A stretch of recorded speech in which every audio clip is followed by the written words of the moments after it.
आई यही चैत के महीने में एगो नया नोहर गौनहरी कन्या आइल बिया। ए रवि रंजन भैया, हाँ कहा ए बाबू। अभी ओकर हाथ के मेहंदियों नहीं के छूटल। अच्छा तो ओकर मर्दा, ओकर सजनवा, ओकर बुलमुआ, ओकर पियवा, अरे बनल रह ओकरा के अधकच्चे नींद 4 बजे भोरे में जगा के माई ओकरा से कटनी कटावल चाहते। ये दीपक भैया अरे का हो? कहती औरतिया कैसे कह दिया।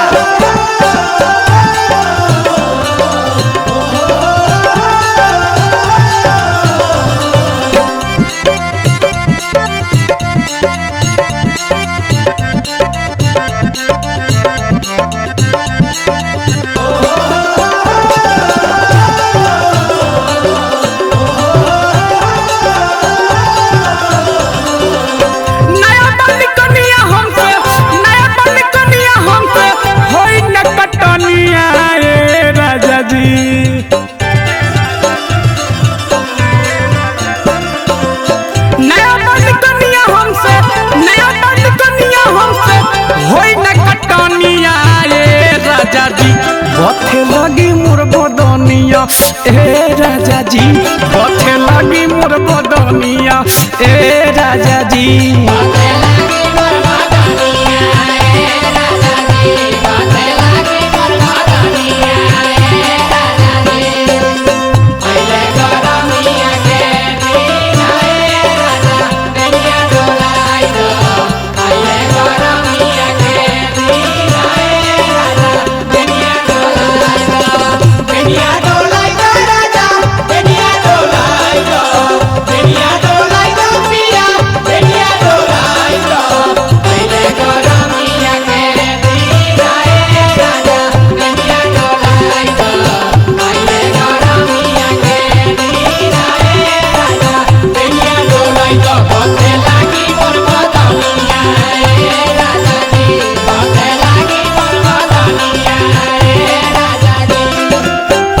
हरा में कैले नहीं ई सब काम हो, लगे जाई घाम हमार जड़ी जाई चाम हो।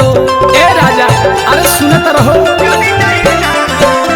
नहीं हरा में कैले नहीं ई सब काम हो, लगे जाई घाम हमार जड़ी जाई चाम हो। हम सब दाई नहीं, हम सब दाई नहीं पूरा के कतनिया ए राजा जी। बथे लागी मोर बदनिया ए राजा जी, बथे लागी मोर बदनिया ए राजा जी।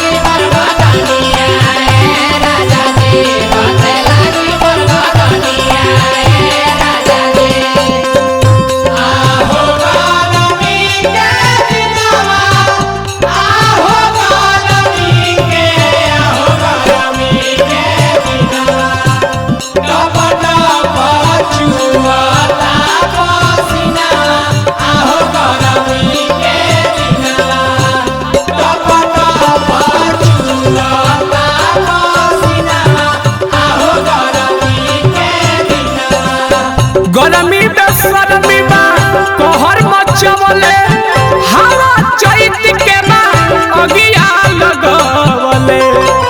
ए राजा अरे का कहत रहो, गरमी बेसरमी बा कहर मचवले, हवा चैत के बा अगिया लगवले। पिया परदेसी होइना, पिया परदेसी होइना खेत में कटनिया ए राजा जी। बथे लगी मोर बदनिया ए राजा जी, बथे लगी मोर बदनिया ए राजा जी।